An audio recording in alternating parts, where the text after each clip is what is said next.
And like usually when I do see like pranksters get into run-ins with the police, they always look stupid. But that's all I really have to say to you guys. And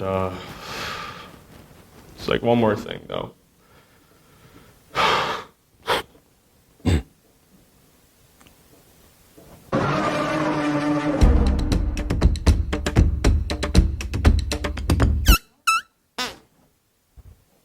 I am an internet prankster.